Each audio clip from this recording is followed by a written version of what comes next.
Principality Bardic Championship. So my piece, it's going to be a one-act, one-man play written by me.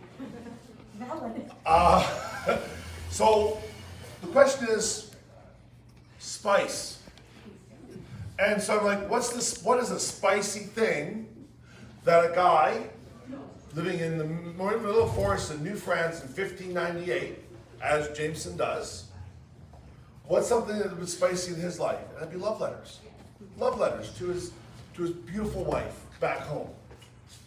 But then you go and look at love letters from the period, and well, they're chaste and they're courtly. And then I took inspiration from where we are today. And then I look at the Song of Solomon, and that is neither chaste nor is it courtly. So, Letters from Home is a series of letters performed in a play between a man and his wife, showing their love for each other and their lust for each other, is what you're going to see today. It is an anachronism, as I mentioned. However, everything is period, from antiquity, collection that I saw, and I mashed them all up. So there's that. It will be in modern English. Seeing as our audience are modern English speakers, I felt especially a piece like this is more appropriate, that people can understand the words that I'm saying. The other reason why I wanted to do a piece like this was Jameson is a Catholic. He's a devout Catholic. That's why he's in New France, because he wanted to escape Protestantism that's going through Scotland at this time. And so he, recognizing that, he's a devout man, and in the modern world, we don't see sexuality and devotion to faith on the same level. But a man living in 1598 definitely would. He would have recognized his whole world view was centered around his faith. So I thought it interesting to look at something that we don't, in the modern world, look at in terms of faith-based, but yet someone living in 1598, Jameson, certainly would have. So without further ado, thank you.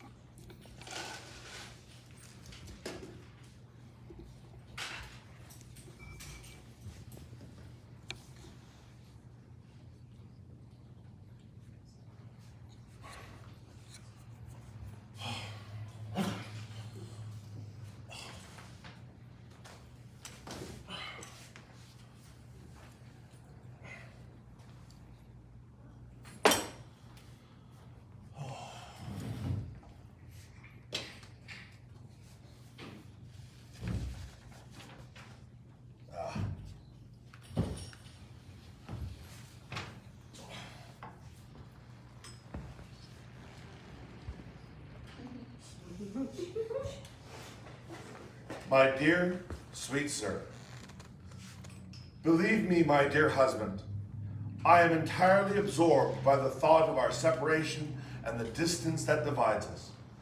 I would not have you realizing how it is with me, for I wish to spare you the chagrin such knowledge and pity would give you. Yet I must admit that the first grief of a heart tranquil is very cruel. I feel overburdened, but I will not complain. My deep tenderness for you consoles me in my violent grief. To speak a truth, never a prince had a wife more loyal in all duty and in all true affection. The seas keep us apart, still my whole yearns for you. You, my love, are mine, and I am yours. Until the day breaks and the shadows flee, all night long in my bed, I went down to the grove of nut trees to feel upon the growth in the valley, the pomegranates in bloom. Before I realized it, my desire set me afire. I can talk of nothing but myself today, for I think of nothing but you. I embrace you with all my heart, and would purchase with half a life a favorable reception for this letter. Your loving wife.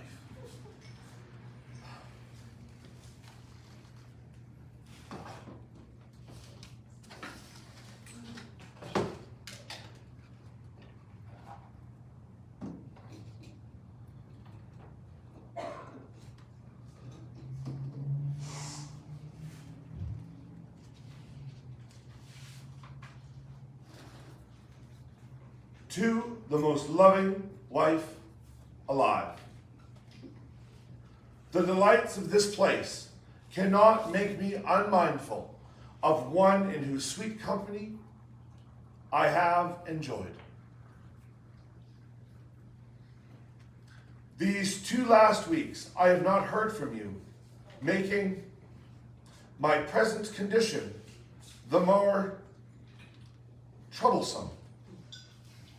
As I toil a full month's sail from you, my beloved, I think of you often, and well. I sleep, but my heart is awake. My darling, my dove, my flawless one. My head is drenched with the dew, my hair with the dampness of the night. Your graceful legs are like jewels, the work of a craftsman's hand. Your navel is a rounded goblet. Your waist is a mound of wheat encircled by lilies. Your breasts are like the clusters of fruit. How beautiful you are and how pleasing. Take courage and call upon God Almighty. Do not let any melancholy thought get the better of your virtues and your courage, which have been such a charming example to me. In a few short months, I shall be home again, just as Solomon climbed the palm tree and took hold of its fruit. Shall I enjoy the gifts of each other, your loving husband.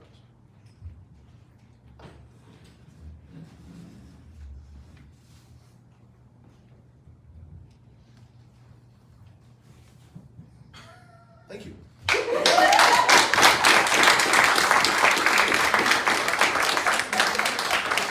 Questions, comments, queries? I'm sorry?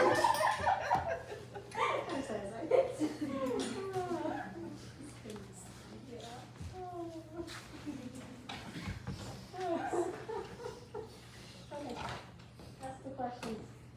There's things that we want to know about. I mean, I definitely saw how you were, you took little chunks out of the Song of Solomon. Yep. Like, kind of keyword phrases to include in there.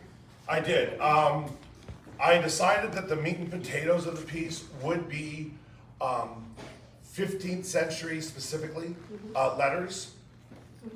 Because how can I put this? When I have dinner, I don't sit down to a bag of spice. No. I use the spice to spice up the meat and the potatoes. There you go. Okay. So that's what, and that's how I did that. What version of the Bible did you use? I used a combination of the New King James and also the Good News Bible. Yeah, again, I chose modern English Bibles, very much on purpose, as I mentioned. But it's also keen to know that being a Catholic, Jameson wouldn't have access to English language Bibles. The first English language Bibles were Protestant Bibles. And being Catholic, well, I left my home because of Protestantism. I'm not picking up their Bible. The first Catholic Bible, the first English language Catholic Bibles don't come around until, let me just get my notes, please. 1582 with the Douay Rhymes Bible.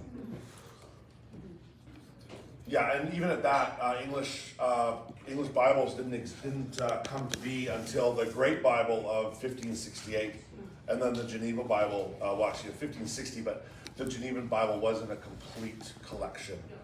So, yeah. And just so we know, the King James Bible is actually out of period. It's 1611. My furs. I hope you don't mind as you ask questions if I tidy that way. It helps the person coming behind me. That's fabulous. We see that you have, for your resources, Gutenberg.net. Love Gutenberg. Famous love letters. By Marjorie something? Yes. Do you, if went to that link, would we be able to find them pretty Yes. quickly? Yeah, so what you would do, the link that I'm just looking at now, follow that link, and then there's a, through the Gutenberg Project Australia, which is where that's from, there's a search bar, you simply search the author, and then, yeah, you'll find all of her works. Okay. And then her works are listed by date, hence the reason you see the date there as well. Her original publication date of 1937. And just so you're aware, she actually has love letters there dating from, I believe the first one is Anne Boleyn, and the last one is from the 1920s. So there's a wide collection. I just used the ones that were pre-1600. Yeah, so does Marjorie Bowen kind of, was her thing to kind of collect love letters? No, she was a smut writer. Okay. She was a smut writer of her day. But she also did, but one of the things she also did, she did a number of these collections. You're welcome. How long did it take you to write these letters? Oh gosh, a long time. Yeah. My process is that I put it all in here. So I was reading, I read dozens of the letters. I reread the Song of Solomon more times than the Pope. And then I formulated it all up here, and then I just like blurted out. And then I think the process in total takes about 3 weeks of like hard reading and studying. The actual writing itself takes about 5 hours of total time. And have you made little play things before, or is this the first one that you wrote? The last play that I wrote, the Soviet Union was still a country. Okay, I was in high school, so that would have been 1991. okay, Was the last time that I wrote a play of any. okay. And that time also was a one-act play, but it was a little bigger than. Yeah, okay.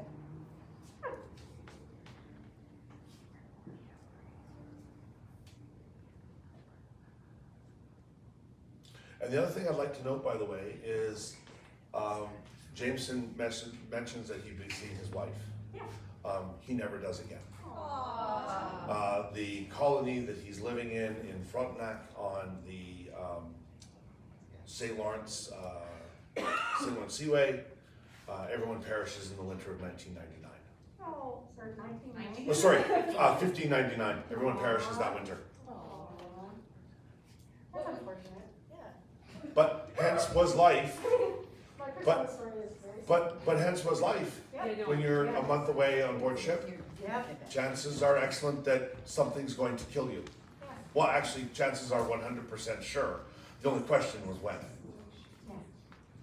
What was the most difficult part of this presentation for you?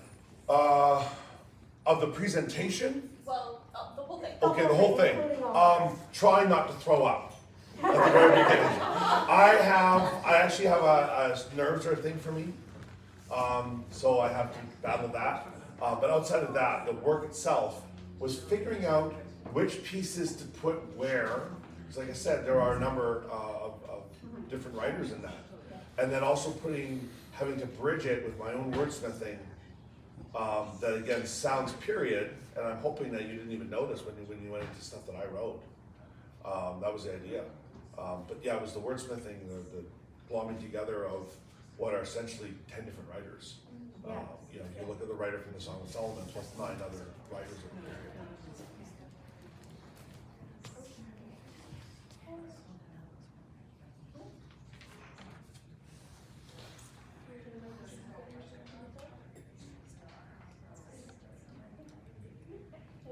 Okay. Well, in that case, thank you very much. We're gonna ponder and use our energy in Rings Of course. event, but it was helpful. Very entertaining. Excellent. I'm glad to hear it. And like your little dramatic pause to like put on the glasses. And then like I gotta dip the pen at like correct words. It's just like, yeah. It was so lovely. You created a little scene for us. You could have just read the letters, and instead you made it a production. It's Yeah, lovely. yeah, yeah. Thank you so very much. It was my pleasure. Thank you.